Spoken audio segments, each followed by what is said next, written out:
Baik, Assalamualaikum warahmatullahi wabarakatuh.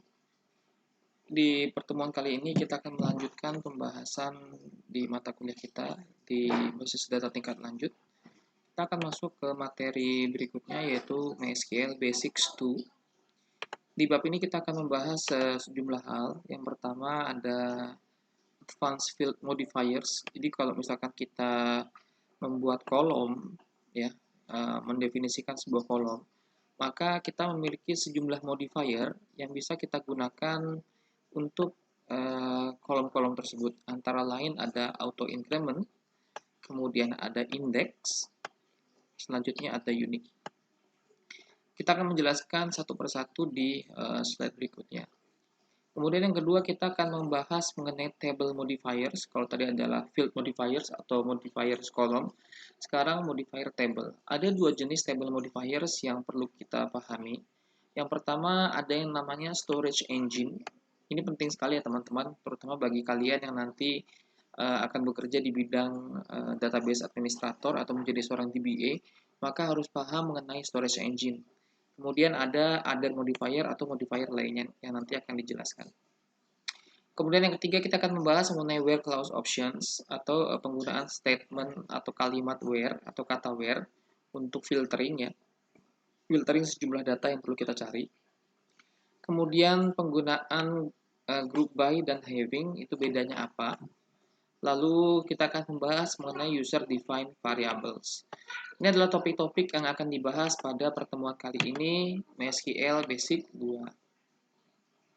Baik, kita akan mulai dari topik yang pertama atau subtopik yang pertama adalah Advanced Field Modifier.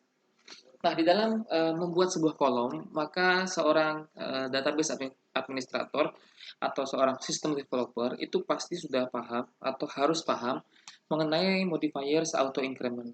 Dari katanya aja udah tahu ya, auto berarti otomatis, increment berarti peningkatan otomatis.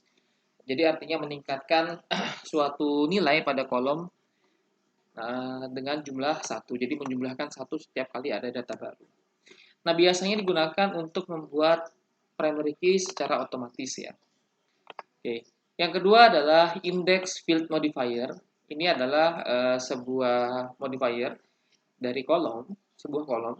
Jadi ketika sebuah kolom itu diindeks teman-teman, maka ketika kita perlu mencari sebuah data menggunakan MySQL, maka MySQL itu tidak perlu men-scan semua tabel. Jadi semua tabel itu, semua kolom atau data dalam tabel itu tidak perlu dicari.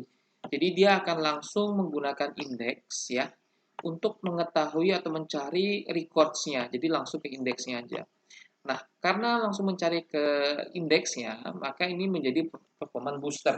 Artinya pencariannya akan menjadi lebih cepat. Jadi dengan menggunakan indeks, maka proses pencarian data itu akan menjadi lebih cepat. Kemudian yang ketiga, akses modifiernya adalah unique. Jadi unique adalah sebuah akses modifier yang menjamin bahwa tidak ada data yang sama pada suatu kolom. Jadi jika ada data yang sama dari suatu kolom ya, bukan baris tapi kolom, jika ada data yang sama dari suatu kolom, maka sistem akan menampilkan pesan kesalahan seperti itu teman-teman. Nah, ini adalah field modifier unique. Ini ada sebuah contoh sintaks MySQL untuk auto increment ya teman-teman. Nah, di sini seperti yang kita ketahui, jika kita membuat sebuah tabel, maka kita perlu menggunakan sintaks create table ya, create table diikuti dengan nama tabelnya, create table employee, seperti itu ya teman-teman. Oke, sesudah kita menentukan nama table, maka kita bisa langsung dibuka kurung, buka kurung dulu ya, beri buka kurung, dan selalu diakhiri dengan buka kurung dan titik koma. Jangan lupa ini. Nah, di antara buka kurung dan tutup kurung dan titik koma, itu kita bisa meletakkan sejumlah kolom beserta dengan modifier-modifier. Contohnya di sini kita memiliki 3 buah kolom. Yang pertama kita punya kolom dengan nama employee ID ya, dengan tipe data integer 11. Dan dia not null, artinya not null berarti dia nggak boleh kosong, jadi dia harus ada datanya. Lalu dia auto increment, jadi setiap kali ada data baru yang disimpan, maka otomatis akan diberikan employee ID yang merupakan hasil penjumlahan dari nilai sebelumnya. Kolom yang kedua adalah name, ya, name dengan tipe data varchar, ya, ukurannya 255 dan not null, berarti dia nggak boleh kosong ya. Kemudian yang ketiga adalah salary desimal, salary dengan tipe data desimal, dengan 2 angka di belakang koma dan tidak boleh kosong. Dan primary key dari tabel employee itu adalah employee ID, seperti itu teman-teman. Nah, jadi jika kita ingin menggunakan field modifier atau increment, maka kita bisa meletakkan di belakang dari deklarasi kolomnya seperti itu. Artinya jika ada data baru di dalam tabel employee, maka employee ID itu akan dimasukkan secara otomatis yang nilainya merupakan hasil penjumlahan satu dari bilangan yang sebelumnya. Oke, sebagai contoh misalkan kita punya suatu keadaan di mana kita akan memasukkan data employee baru dengan menggunakan perintah insert into employees. Jadi masukkan data ke dalam tabel employee, masukkan langsung ke dua kolom employee ID, name, salary. Nah, dengan cara seperti ini, ketiga kolom ya, employee ID, name, salary. Dengan seperti ini, maka employee ID itu kita masukkan secara langsung ya, eksplisit ya, secara langsung. Jadi nilainya 1, 2, 3 langsung masuk seperti itu. Nah, cara seperti ini punya resiko. Resikonya apa? Jika nilai 1, 2, 3, 1 atau 2 atau 3 ini sudah ada di dalam tabel employee, maka sistem akan memberitahukan bahwa ada pesan kesalahan.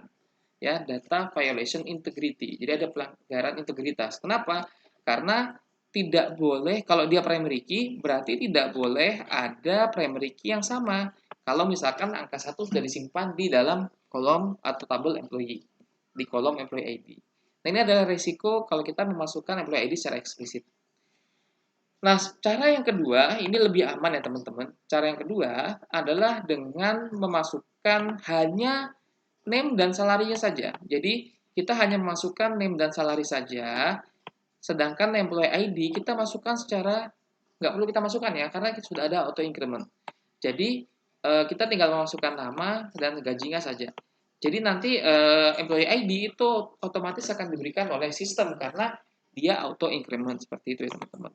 Nah, ini adalah penjelasan sederhana dari penggunaan auto increment.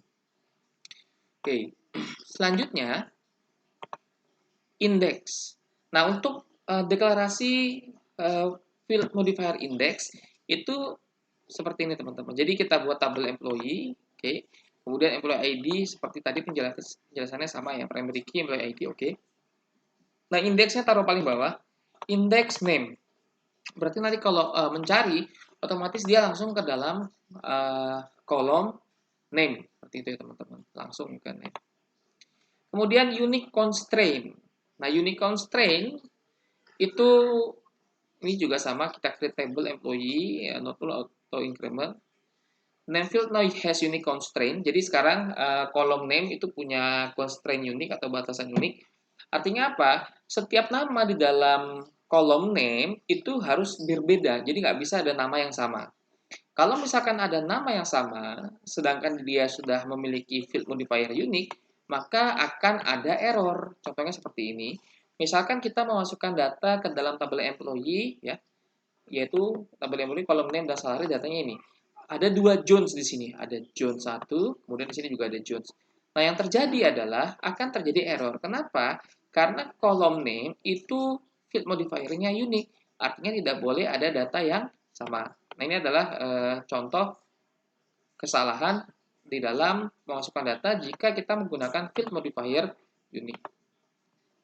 Oke, kita masuk ke subtopik berikutnya, yaitu table modifier, storage engine. Nah, ini penting sekali bagi teman-teman untuk memahami penentuan storage engine berdasarkan jenis data yang akan kita simpan. Karena data itu dapat dibagi menjadi beberapa kategori ya. Ada data master, ada data transaksi, ya. Kemudian ada log file seperti itu. Nah, kalau data transaksi berarti data yang disimpan, maksudnya proses penyimpanannya itu memiliki intensitas yang sangat sering sekali data tersebut disimpan. Nah, itu adalah data transaksi. Contohnya apa? Contohnya, misalkan kamu membangun sistem untuk penjualan di dalam supermarket, maka transaksi penjualannya itu akan sangat tinggi, gitu ya. Atau kamu membangun sistem untuk penyewaan kamar hotel, nah maka data transaksi penyewaannya juga akan sangat tinggi.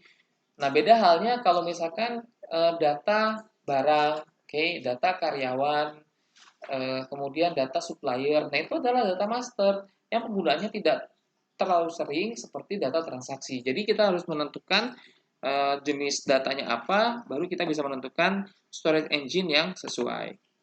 What is a storage engine? Apa itu storage engine? A storage engine is the underlying software component that a database management system uses for performing database operation. Jadi, storage engine adalah komponen dari software pada sebuah basis data manajemen sistem atau pada sebuah DBMS yang digunakan untuk melakukan operasi database. Ya, operasi database tergantung dari tabelnya tadi ya, saya bilang ya, tabelnya datanya apa? Data master atau data transaksi. Jadi, storage engine itu merepresentasikan atau menggambarkan tipe tabelnya. Setiap sebuah tabel dihubungkan dengan satu storage engine. Jadi, satu tabel itu punya satu storage engine. Sebuah tabel is either created with particular storage engine or altered to a different storage engine. Jadi, setiap tabel itu dibuat dengan atau memiliki atau dibuat dengan sebuah storage engine atau dapat dirubah ke storage engine lainnya. Jadi kalau kita sudah punya tabel dengan storage engine A, kemudian datanya ternyata data transaksi, kita harus mengubah ke storage engine B, itu bisa ya. Itu. Nah, storage engine. MySQL support a set of storage engines based on pluggable storage engine architecture. Jadi, MySQL itu mendukung sejumlah storage engines berdasarkan storage engine yang bisa diletakkan ke dalam arsitektur.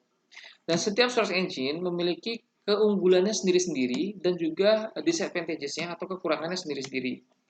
Kalau kita salah memilih storage engine, maka kita bisa memiliki performance degradation atau drag. Jadi performa dari database kita itu bisa turun, transaksi menjadi lebih lama, data bisa hilang dan segala macamnya. Different storage engines can be assigned to different tables in a single database. Jadi, storage engines yang berbeda itu dapat diberikan ke tabel-tabel yang berbeda di dalam database. Jadi, misalkan di dalam database ada 5 tabel, ya. 5 tabel itu setiap tabel mungkin memiliki storage engine yang berbeda-beda. Kenapa? Karena memang tergantung dari jenis data yang disimpan ke dalam tabel tersebut.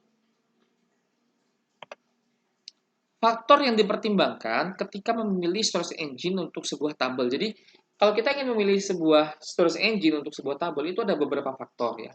Pertama yang paling penting adalah frequency of read and versus write. Jadi, seberapa sering data tersebut akan dibaca atau ditulis. Ya, jika tabelnya kebanyakan itu dibaca, select ya, jadi dia cuma ngambil data untuk dibaca aja, maka kita harus memilih tabel dengan storage engine MyISAM. Ya, storage engine MyISAM. Ya, kalau misalkan datanya itu atau tabelnya banyak kejadian transaksi, transaksi support, ya, maka itu kita gunakan tabel dengan storage engine InnoDB. Ya, jadi tergantung dari jenis data yang digunakan. Kalau data yang hanya dibaca saja seperti data master, berarti kita pakai MyISAM. Tapi kalau datanya transaksi yang mencatat transaksi terjadi, maka kita harus menggunakan InnoDB. Nah, kemudian indexing requirements-nya apa saja, terus portability OS-nya seperti apa, kemudian feature extensibility and changeability-nya didukung apa tidak. Dan ini adalah faktor-faktor yang mempengaruhi di dalam memilih storage engine. Tapi umumnya hanya poin 1 dan poin kedua yang paling penting di dalam menentukan storage engine. Nah, ada sejumlah storage engine di dalam MySQL ya teman-teman. Pertama ada yang terkenal itu MyISAM ya. It is based on the older ISAM code but has many useful extension. Ini adalah storage engine yang biasanya sangat powerful untuk data yang hanya dibaca. Contohnya biasanya untuk data-data master saja. Kemudian ada InnoDB. InnoDB ini adalah sebuah storage engine yang sangat aman. Kenapa? Karena dia ACID compliant, artinya dia mendukung transaksi atau menjamin integriti dari transaksi. Jadi jika transaksinya terjamin integrity-nya, maka data yang tersimpan di dalam tabel dengan storage engine InnoDB itu datanya pasti akurat seperti itu. Datanya pasti benar. Kenapa? Karena dia ACID compliant. ACID compliant ini mungkin teman-teman pernah diajarkan di semester 1 ya. Ini adalah salah satu standar di dalam memilih database ya. Nanti ini akan ada pembahasan sendiri atau memang kalau memang sudah dibahas nanti coba diingat-ingat kembali apa yang dimaksud dengan ACID. Kemudian keunggulan berikutnya adalah storage engine ini memiliki kemampuan untuk commit, rollback, kemudian dia ada crash recovery capabilities to protect user data. Jadi kalau datanya itu belum di-commit, maka data tidak akan di-execute gitu ya. Kalau misalkan ada kesalahan, datanya bisa di-rollback. Nah, InnoDB punya fitur itu semua sehingga untuk transaction maka dia sangat cocok ya. Nanti kita akan membahas mengenai commit, rollback, crash recovery itu nanti akan dibahas di pertemuan-pertemuan yang akan datang. Kemudian ada IBM DB21. Ya, ini bisa menyimpan data tabel-tabel dari DB2 yang berjalan di IBM. Kemudian ada storage engine merge ya. Collection of identical MySM tables that can be used as one. Jadi ini menggabungkan dua tabel MySM yang digunakan jadi satu, ini untuk merge ya. Pakai bisa menggunakan storage engine merge. Kemudian ada memory heap, kemudian example itu bukan ya. Federated table ya, ini enable data record MySQL table can be accessed through local server.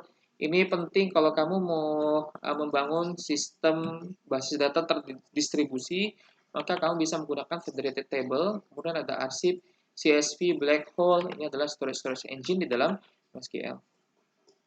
Nah, bagaimana cara membuat creating table with engine? Nah, di dalam di sintaks ya, kalau kamu ingin membuat table dengan engine, maka kita buat tabelnya, create table ya, kemudian T1 InnoDB ini contoh ya. Kemudian ini tabelnya ID, tipe datanya integer, lalu sesudah sesudah tutup kurung, langsung kamu tulis engine sama dengan InnoDB, maka otomatis engine yang diberikan adalah InnoDB. Sedangkan kalau misalkan engine MySM, maka engine yang diberikan adalah MySM dan seterusnya, seperti itu. Nah, create a table default storage engine, create table default, ini storage-nya default. By default, engine yang diberikan itu adalah kalau nggak salah InnoDB ya, itu defaultnya.